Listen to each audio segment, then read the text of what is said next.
Hello friends, आपका स्वागत है हमारे चैनल फिजिक्स विद प्रज्ञा में। तो आप देख सकते हैं आज का हमने जो टॉपिक लिया है वो लिया है आपका केमिस्ट्री का। टॉपिक आपका फिजिक्स का नहीं है, टॉपिक है केमिस्ट्री का। तो आप देख सकते हैं केमिस्ट्री में जो आपका टॉपिक है वो है प्रेशर साइन आपके चैप्टर से, जिसमें हमने टॉपिक लिया है एंजाइम उत्प्रेरक। क्या होता है एंजाइम उत्प्रेरक, एंजाइम उत्प्रेरक का यूज़ क्या होता है, इसकी डेफिनेशन क्या होती है, सब कुछ हम अच्छे से समझेंगे इस वीडियो में। ठीक है, तो यह किस में पाया जाता है? एंजाइम उत्प्रेरक आपका सबसे ज़्यादा जीव जंतुओं में पाया जाता है। किस में पाया जाता है?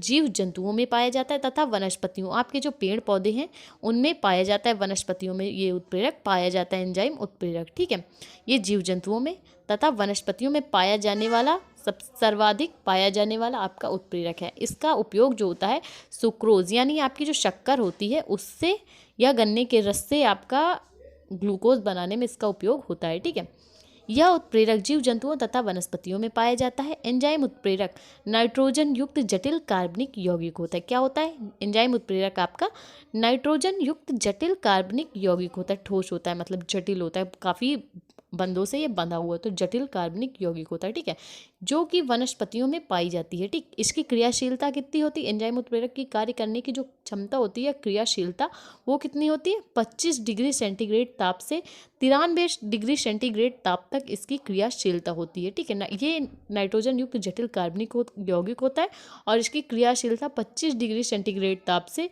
93 डिग्री सेंटीग्रेड ताप तक होती है।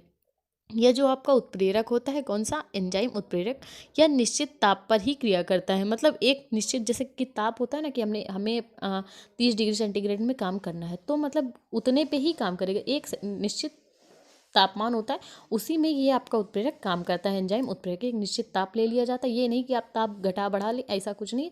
तो मतलब एक निश्चित ताप पर ये उत्प्रेरक प्रबल रूप से काम करता है। तो एक बार फिर से देख लेते हैं। एंजाइम उत्प्रेरक नाइट्रोजन युक्त जटिल कार्बनिक यौगिक होता है जो कि वनस्पतियों में पाया जाता है। इसकी क्रियाशीलता 25 डिग्री सेंटीग्रेड ताप से 93 डिग्री सेंटीग्रेड ताप तक होती है।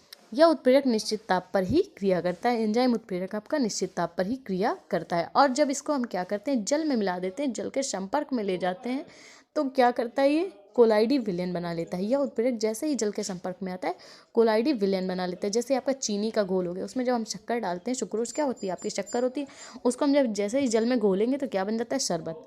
ठीक है, तो मिक्सचर जैसे ही जल के संपर्क में आता है कोलाइडी विलयन बना देता है। जब और चीनी को जब हम घोलेंगे तो उसका घोल यानी शरबत क्या होगा? कोलाइडी विलयन होगा। ठीक है, तो यह एक कोलाइडी विलयन बना लेता है जल के संपर्क में आने से। यह एक प्रेरक का कार्य करता है, यह एक प्रबल उत्प्रेरक का कार्य करता है तथा इसकी क्रिया कैसी होती है? विषमांगी उत्प्रेरण की इसकी क्रिया होती है। क्रिया उत्प्रेरण क्या होता है?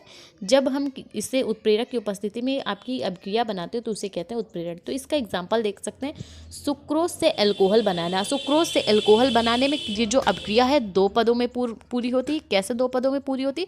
जो आपकी शक्कर होती है, शर्करा, वो होती है आपकी सुक्रोज। तो उसका फॉर्मूला होता है C12H22O11। C12 है। ठीक है, C12H22O11।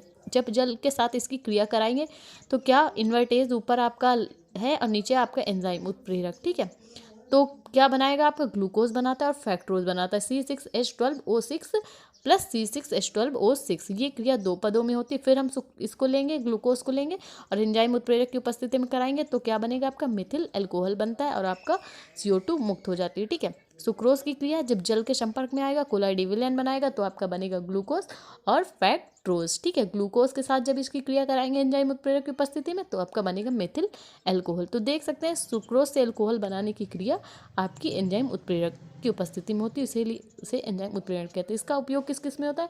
गन्ने की शक्कर से ग्लूकोज के निर्माण में, यही यानी यही जो आपका सुक्रोज है ना, शर्करा, इससे आपके अल्कोहल बनाने में, और दूसरी एथिल अल्कोहल से एसिटिक अम्ल बनाने में भी इसका उपयोग किया जाता है। किसका? आपका एंजाइम उत्प्रेरण का। तो भाई अगर आपको वीडियो ज़रा सा भी अच्छा लगा, एंजाइम उत्प्रेरक आपको समझ में आया, इसकी क्रियाशीलता समझ में आए, तो प्लीज़ वीडियो को लाइक और हमारे चैनल को सब्सक्राइब करें।